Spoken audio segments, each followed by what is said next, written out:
Hello friends, आज हम subject code 1002 applied physics unit 3 rotational motion की कुछ न्यूमेरिकल प्रॉब्लम्स करेंगे, जिससे कि हम अभिकेंद्री बल और अपकेंद्री बलों के बारे में अच्छी तरह से जान पाएँ। तो आइए पहला क्वेश्चन करते हैं। अगर 1 मीटर लंबी डोरी पर 1 केजी का पत्थर बांधकर 5 मीटर पर सेकंड की नियत चाल से वृत्ताकार पथ पर घुमाया जाता है, पत्थर पर अभिकेंद्री बल का परिकलन कीजिए। तो देखिए, यहाँ मास ऑफ स्टोन यानी कि पत्थर का जो द्रव्यमान है m, वो है 1 kg दिया हुआ है। इसी प्रकार वृत्तीय पथ की त्रिज्या यानी कि रेडियस ऑफ सर्कुलर पाथ दी हुई है r = 1 मीटर, और कांस्टेंट स्पीड यानी कि जो नियत चाल है वो दे रखी है 5 मीटर पर सेकंड। अब हम क्या करते हैं, हम पढ़ चुके हैं कि अभिकेंद्री बल कितना होता है, mv²/r। तो सेंट्रीपिटल फोर्स हो गया यहाँ पर mv²/r। m दिया हुआ 1 kg, v दिया हुआ 5, तो v² यानी 5 × 5/r, फिर 1 मीटर दिया हुआ है, तो ये आंसर हो जाएंगे 25 न्यूटन। इसमें इस क्वेश्चन में हमने अभिकेंद्री बल निकाला। अब है एक दूसरा क्वेश्चन कि body of mass 1 kg is attached to the end of string 0.3 metre long and is being whirled round at uniform rate making 60 rpm। rpm का मतलब होता है round revolution per minute. What is it's?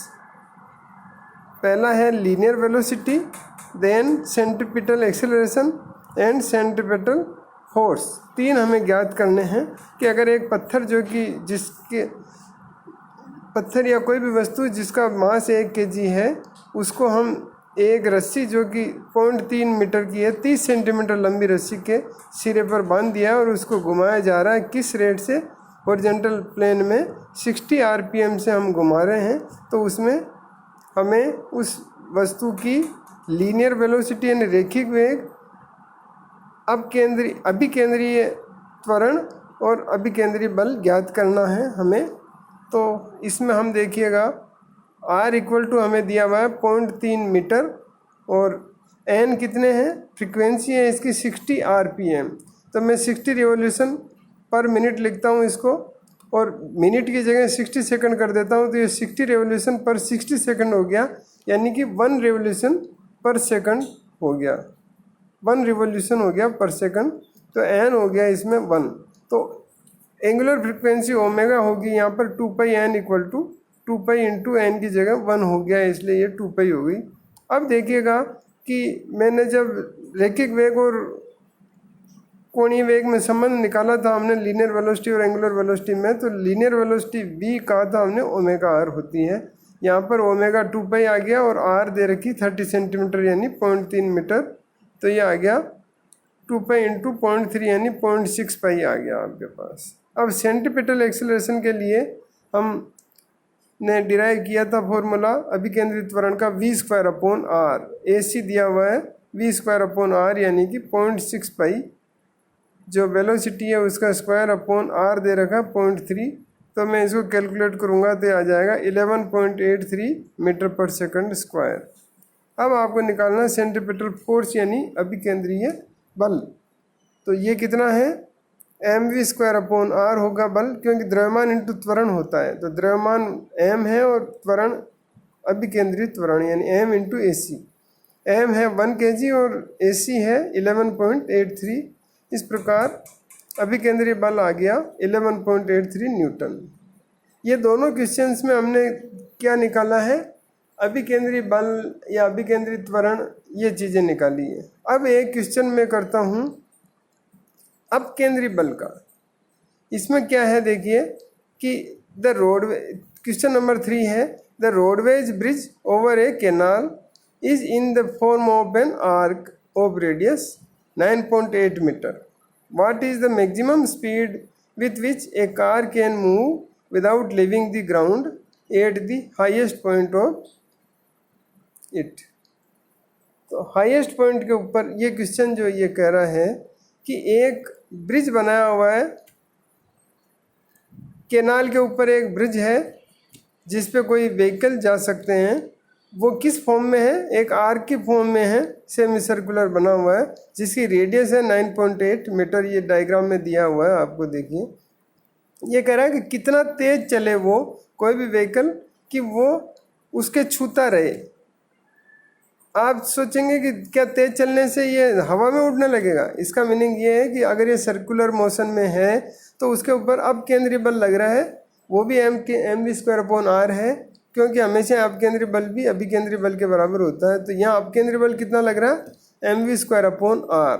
और नीचे की तरफ कौन सा बल लग रहा है? इसमें ग्रेविटी लग रही है, उसका भार।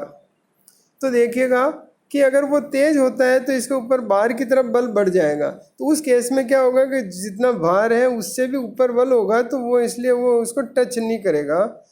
तो ब्रिज से के ग्राउंड से टच नहीं होकर के वो हवा में हो जाएगा व्हीकल, अगर बहुत तेज आएगा तो। इसलिए ये पूछ रहा प्रश्न कि कितनी अधिकतम वेलोसिटी से आए कि वो उसकी सतह को नहीं छोड़े, हमेशा छूता ही रहे।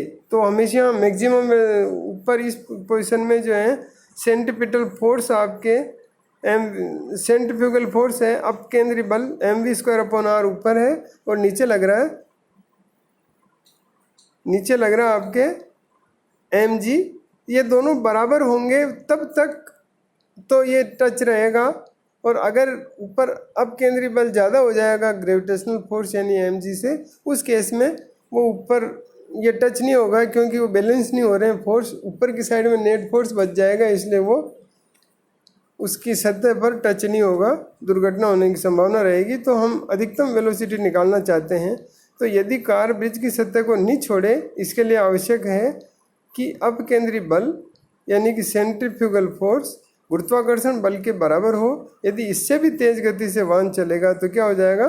सेंट्रीफ्यूगल फोर्स गुरुत्वाकर्षण बल से अधिक हो जाएगा, तो नेट फोर्स जीरो नहीं होकर के अपवर्ड डायरेक्शन में बच जाएगा, और वो स्थिति नहीं रहेगी कि ये टच रहे, और इसलिए वो लीव कर देगा ग्राउंड को एट द हाईएस्ट पॉइंट। तो मैं कंडीशन निकाल रहा हूँ अधिकतम वेलोसिटी की। तो उस केस में सेंट्रीफ्यूगल फोर्स जो अधिकतम हो सकता है वो है mv मैक्सिमम²/r कह दीजिए इसको। तो ग्रेविटेशनल फोर्स mg के बराबर होगा, इसलिए v मैक्सिमम की जो वैल्यू v मैक्सिमम²/rg के बराबर होगा, कि m से m कैंसिल हो गया और r इधर आ जाएगा राइट हैंड साइड में, तो v²=rg। तो इसलिए v मैक्सिमम जो होगा वो √rg होगा। अब इसमें देखिएगा कि √r की वैल्यू दे रखी है 9.8 मीटर, और g भी 9.8 मीटर पर सेकंड स्क्वायर। तो ये दोनों की वैल्यू 9.8 का स्क्वायर हो गया, और फिर रूट करेंगे तो ये आंसर आ जाएगा उस वेलोसिटी का 9.8 मीटर। तो आज हमने अभिकेंद्रीय बल और अपकेंद्रीय बल से संबंधित क्वेश्चंस किए। अगले टर्न पे हम आगे पढ़ेंगे।